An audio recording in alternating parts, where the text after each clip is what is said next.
Okay, so here we are. This is probably going to be one of the better, or if not the best day of fishing that I've had going kayaking. And here I am at the boat ramp, just getting everything situated. Um, Messing around with the motor, realizing that this Bonafide that I bought for the gentleman, I had a lot of stuff that I had to figure out with this kayak, and the motor was one of them. It wasn't at the right height. The steering cables were all messed up. It was just a bunch of stuff. And then I realized that I didn't have a paddle holder, and I had to break the paddles in half. And it wasn't windy or anything, but I was out there just trying to make the most of it. And then I quickly realized that when I was fishing, that I didn't have the right stuff tied on. That's what happens when you go out fishing, right? And so I started getting myself together, just kind of just start fishing a new area. Never been here before, and just reading the graph. And then it took me a while to realize that I had two options here. I had to fish slow and steady. So um, I was throwing a net bait around, a couple of the rock bluffs. I was throwing a wacky rig and an underspin. But I realized that what needed to happen later on in the video was that the fish were really active because the water was down, but the water temperature was high, and the water uh, was, I don't know, it was like about 4.5 feet deep. And I realized that just like in this clip, I just need to start fishing top water and really, really slow down. And as you can see right there, I had an amazing top water bite. I mean, who doesn't like that? I mean, top water is just one of those things where, um, it just gets your heart racing, which was for me phenomenal. And that was our first catch of the day. And for the rest of the videos, you can see top water ended up being the way to go. And that's what I did. And then there's a lot of stuff that happened in the video. One, my landing net was terrible. Um, was messed up. I just had a whole bunch of stuff to figure out, which I ended up doing. But this largie right here was awesome, and it was exciting because it's top water. You can see it on my face. I'm just super, super excited about it. But who wouldn't be excited about top water bite? And I realized that that is the name of the game. Top water bite was the name of the game. And got a quick measurement of the fish, and we got it going. And it was an awesome bite. So I hope you guys enjoyed the video. And throughout the video, I'll just be commenting on what I was doing and what was happening, and we'll try to make the best video I can for you guys. And again, everyone starts somewhere. So my video editing is only going to get better the more and more I do it. But I appreciate you guys watching all the same.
All right, so let's talk about this little situation here. So I caught this little dink, and again, it was acting all kinds of crazy. My landing net was all kinds of messed up, and then my spool wouldn't open.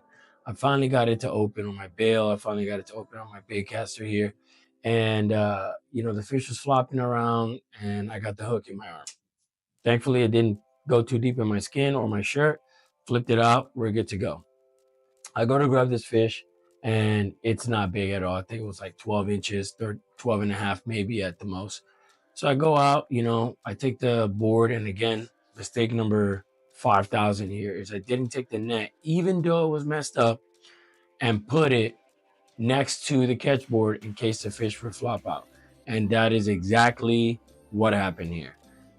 I literally go to take my camera, get the fish, and 3, 2, 1, the fish is like, I feel like not taking a photo. And bloop, goes in the water. I throw my hands up in frustration, and I'm like, whatever, man. Let me just go ahead and take a deep breath here, and whatever, just move on to the next fish, right? That's how fishing goes. So, lessons learned.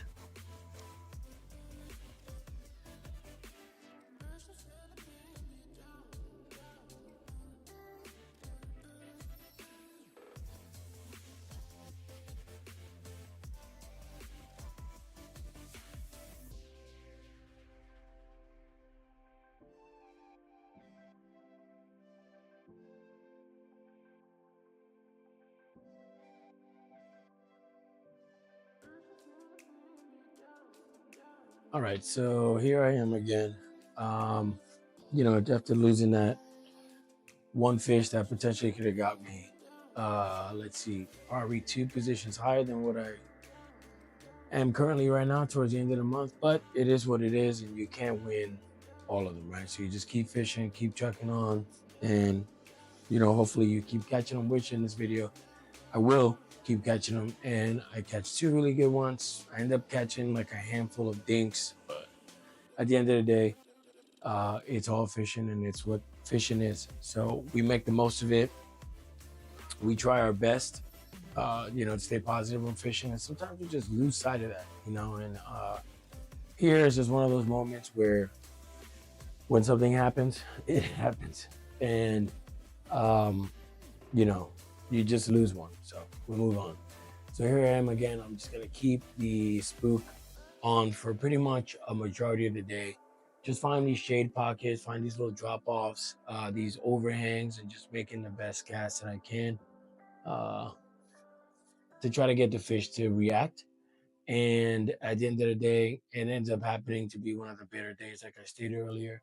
And we just, keep our head down, and we just keep getting after it, keep getting after it, keep getting after it. So I wanted to stretch my back out here. So I'm standing up. One of the better um, positions that I like to fish from is standing, but you know, sometimes sitting down is all the same as well. But I like to fish standing up, but for a reason it was really hot this day, and I just was just sitting down because I was just trying to cover water. The bona fide and most fishing kayaks now are really, really well balanced, and so this one's no exception. The SS 107 is a really, really good kayak, and I enjoy it. And I'm sitting here just taking a snack break, trying to figure out um, where to go, what to do, if I'm gonna keep fishing the spook or not, and ultimately you guys see that I will. So let's just get after it, and hopefully you guys enjoy the video and have a good time as much as I did catching the fish.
All right, so right after I catch this little dink of smallmouth, I don't really catch smallmouth that often, and I don't know what it is, but I just don't.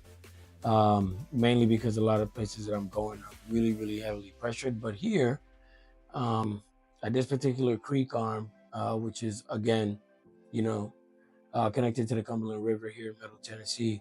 I'm out here, I'm fishing a popper. I'm close to this bridge over here, and I find this nice overhang. Again, I need to work on my camera angles.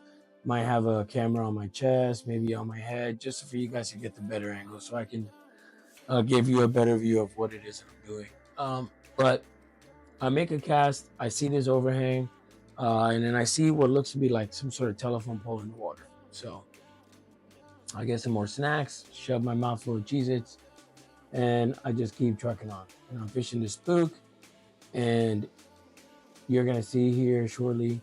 I end up getting absolutely smoked by a PB Smalley, and I mean TopWater on. In general is awesome, but TopWater smallmouth is great. And as I'm reeling the smallmouth in, again I don't have a landing net, and I'm trying to release my drag to get the smallmouth in the boat, and I can't, and it won't release. And so here I am dealing with this fish and treble hooks and trying to use my fish because I don't want to, or my feet because I don't want to catch a hook in the arm or the eye or the face or anything like that. This is what having a good landing net would do for you. So, but we can't win them all. Eventually this reel ends up giving me more and more problems throughout the day. And I realized that the line somehow it got so tight because for whatever reason my tension on the spool was so tight that whenever I caught the fish and set the hook, it just kept pulling the line tighter into itself. So it was like a spool within a spool. And whenever it was under tension and I opened the bail, it wouldn't release. And so it was annoying. But all the same, I ended up landing the fish. Wasn't the prettiest landing job, but you'll see here shortly that I caught the fish. It was an amazing bite. It's a smallie, my PB smallie. You can see the excitement on my face. I'm super, super excited. Gonna take pictures, post it on Instagram and all of that. But yeah, so um, I ended up catching it, and it was great. Again, I need to work on my landing skills. I bought a new cast landing net. I ended up re-rigging the kayak, making it more suitable for me and the type of fishing that I do. But lo and behold, like I mentioned earlier, I go out probably a week or so after this, and I rupture my Achilles. But we make it work.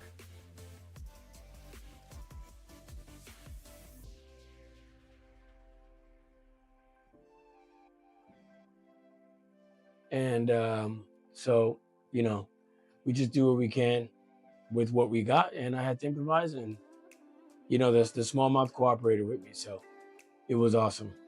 And I'm gonna take a couple of pictures, put them on the board, and then I'm gonna release them and just keep on fishing.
Okay, so here is the importance of taking your time when you're fishing and reeling the line or reeling your lure in nice and slow and finishing the cast all the way to the kayak. As you're gonna see here shortly, I'm out here fishing the spook, but I'm underneath this bridge and fishing this rock wall, and this largie comes right out of the water and just smokes it. A 4.5 pounder, and again, my rod gives me a hard time. It's life. I'm trying to open the barrel and nothing's happening. The line won't come out, and there I have a largie, and you know doesn't want to cooperate, and boom, thankfully the spook comes out, comes undone. I'm looking at my rod and my reel. I'm holding the fish down gingerly, figuring out why it won't come out. Turns out the rod is messed up, as I aforementioned in the catch earlier. So anyways, I put the rod down. I'm like, what the hell's going on with this rod? And I look at the largie. I'm like, it's got a belly on it. I mean, it's been eating shad, and it is fat. But I ended up catching it nonetheless. The fish was not harmed. I wasn't pressing down on the fish. I kind of just put my foot there to stop it from flopping because I don't want to lose it like I did with the dink earlier. But I take a video, a couple pictures for the gram, you know, and then I go forth and I take my catch board out, take a quick measurement. You guys will see at the end, it's like close to 18 inches. Um, this time I take the net that I do have that's messed up and I put it on the side. Cool little tip and trick that I learned from watching other kayak anglers just to not lose the fish. And you're gonna see this fish is gonna thrash around, and it looked like it was gonna jump out, but it landed on the net, and so it was good. And so even though I knew the net I had was garbage, it didn't work out. It is what it is. I got rid of that net as soon as I got back to the dock. I gave it to some kids that were out there fishing for bluegill.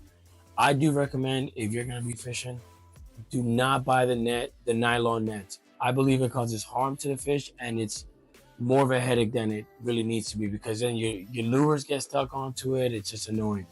Buy the ones that are rubber with the polyurethane net on it. It's way easier on the fish, and it's way easier for your lures, and it doesn't get damaged as often or even at all.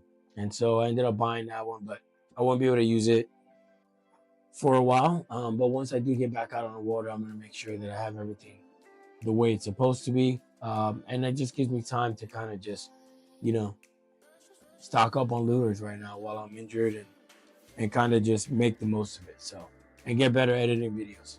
So, but probably the next few videos that are going to come up are going to be, unboxing videos or reviews on videos, or just general life about what's going on